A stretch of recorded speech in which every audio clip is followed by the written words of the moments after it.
Welcome to KAWC's The Hotspot. I'm Chloe Michael. And I'm Maya Manry. Produced by the KAWC Student Newsroom, we look forward to bringing you news that matters to Yuma and La Paz counties. This week, in honor of Black History Month, we spoke with members of the Black community in Yuma, where they shared its turbulent past and the welcoming present. What underscores every story this week is the importance of community and connection. Among the many salons and barbershops in Yuma, there's one that has unique cultural significance. Student reporter Maya Manry speaks to the owner of 15th Avenue Barbershop, one of the first black barbershops in Arizona.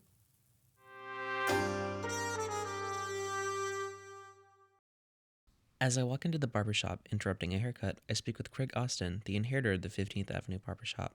I ask him what the shop means to the black community and why it's continuing its legacy.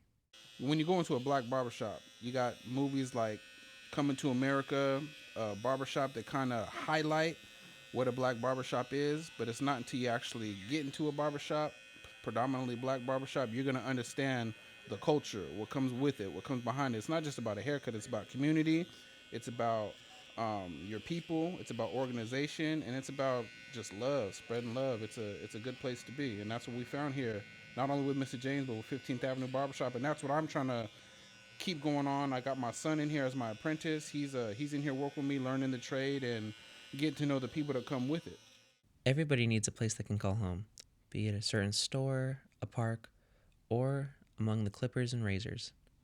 From the KAWC Student Newsroom, I'm Maya Manry. In this week's Flash interview, student reporter Maya Manry speaks with another student about their struggle of not fitting into any culture.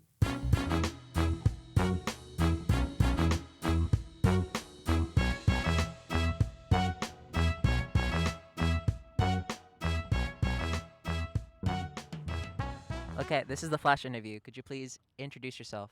My name is Jason Horn, Jaisen. And how long have you lived in Yuma? I've lived in Yuma for about 3 years. Came for the end of my last 2 years of high school, and I'm in college now. And do you have any family who lives here also? Yes, I came here and moved into my grandparents' house at first. They're both from Mexico, and when I started college, I moved in with my uncle, and he's black, and his wife is white, and then they, made a bunch of mixed babies. But, yeah, they're who I live with right now.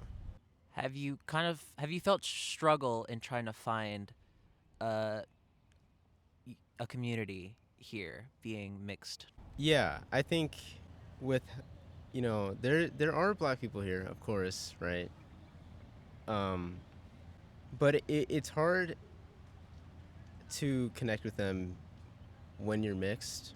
There's already a little amount of them, and it's hard to connect with, the black people around, and that kind of that makes it really hard to find a community and connect with people. Besides people that you already know.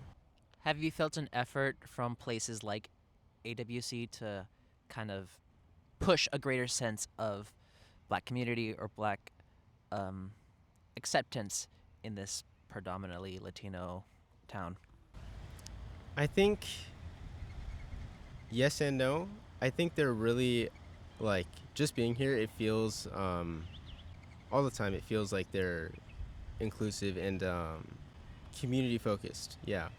But at the same time, I don't think I guess I wouldn't say exactly they try to create a black community space type thing. But at the same time, I know that'd be hard and weird to do, to make Actually, no. I would really like a Black history class. That is something, that's an example of something that I wish was here, that I think is possible and would push acceptance in being black and black people in Yuma. But yeah, it's a mixed answer, I know, but. Is there anything you'd like to say to any mixed person that may be listening that might not be able to, I guess, find a community that they fit into? I would say definitely try and connect with those who are, like you and around you. And it's not like a, you know, stay with your own type of people kind of thing. It's just when there's so little black people in Yuma, it's just I think it's great to connect with other black people here, because there's like a type of love that you feel. There's a type of love that I feel when I'm with other people like me, and regardless of how little there are, I think you should try to find that and reach out, connect with those people. Thank you very much. That was AWC student Jason Horn speaking about his experience as a multiracial person in Yuma. The National Association for the Advancement of Colored People, or the NAACP, is the oldest and largest civil rights organization in the U.S. Student reporter Chloe Michael spoke with the president of Yuma's NAACP branch, Beverly Cade, about the history of Carver Elementary. One of the oldest schools in Yuma, Carver Elementary, holds a complicated past. Originally meant to be a segregated school that served black families for generations, is now a reminder that our community was once divided. We spoke with Beverly Cade, the president of Yuma's NAACP branch, about the history of Carver and why it still matters today. It's just a reminder of all the challenges and the resilience of the black community in Yuma. And our branch works, to honor that legacy while, strengthening the youth and just building a stronger Yuma. And so with us knowing what did happen and how bad it makes you feel, you never want that to happen again. You never want stuff like that to happen again. So what you do is you teach the kids about things that did happen and things that you never want to see happen again. That was Beverly Cade, president of Yuma's NAACP branch, where she shares why teaching black history in our community is important. You need to teach kids that we are all equal. And so, in turn, when they get to be teenagers and they run into people who don't look like them, that person is equal to me, and I need to treat this person the same way I would treat anyone else. Cade's family has been in Yuma since the 1920s, before the school was built. Even though she didn't attend Carver, many of her relatives did. My mother started attending Carver when she was in the third grade. And what she tells me is that it was segregated. I didn't realize that, but it was segregated to the point that it was no other nationalities but black kids.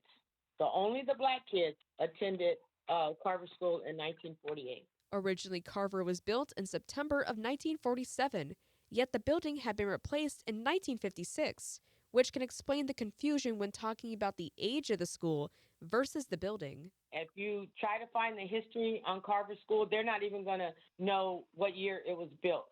And so what it says is Carver School has been serving Yuma for over 70 years. Well, I know for a fact that it's been serving Yuma for over 80 years because my mother went there in 1948, and my dad's younger sisters were there prior to 1948 because they're older than my mom, and they both attended Carver School. After they left Carver Elementary, there were no more schools just for black students. When my mother was probably, I'm thinking 12 or 13, ready to go to Fourth Avenue, she went to school in the basement. Even though students were segregated, Kate shared that her relatives still had a nice experience. Well, she had good experiences because it was segregated, and so all the black kids, went to school together. So, she always talked about how much fun they had, and I asked her, what kind of sports did you guys do? What did you play? And she said we played like everybody else. They had a basketball team, they had a swimming team because Carver Pool was across the street from Carver School. And she said they played basketball, volleyball at recess just like everyone else did. She said she had a good time. She has good memories. She's always talking about her girlfriends there, Preserving the history of Carver Elementary goes beyond learning about the building. It's a part of black history in our community. It's to make sure that the experiences of families during segregation are shared and remembered. In Phoenix, the bigger cities, they're taught, in elementary school, black history. In Yuma, I wasn't taught black history no more than MLK Day or or something like that. As far as learning about other people, we weren't taught, and we were not taught in elementary school. I didn't know about any black folks at all. I mean, I didn't learn it till I got to be an adult. I didn't even know what Juneteenth was until I was almost 30 years old. Today, as president of Yuma's NAACP branch, Kate contributes a way to preserve Black history in Yuma by educating the community.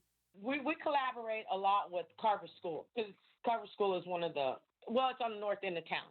And so they don't have the same amenities, I don't think, as other schools. Because I've been to Carver School. I've been to every school in Yuma School District 1. I know the school, so, they can't pull anything over on me. But we try to do, like, Black History Month, we had activities for the kids at the library. We had the showing of the movie one week of the Ruby Bridges. Through generational stories passed down, Yuma's NAACP branch continues to preserve Black history in our community. From the KAWC Student Newsroom, I'm Chloe Michael. KAWC's The Hotspot is produced by KAWC Student Newsroom at KAWC Colorado River Public Media. Check us out on Instagram, Blue Sky, and Facebook at Hotspot KAWC. This show is available as a podcast or online at kawc.org under the Shows tab. The KAWC Student Newsroom is supported by our listeners and by the local news initiative at the Community Foundation for Southern Arizona and the Scripps Howard Fund. Our theme music is Election Time by Kiartan Abel. The Flash Interviews music is Funkmeister by Theo JT. Both are available at freesound.org. I'm Maya Manry. I'm Chloe Michael. Bringing the heat to Yuma and La Paz. It's The Hotspot.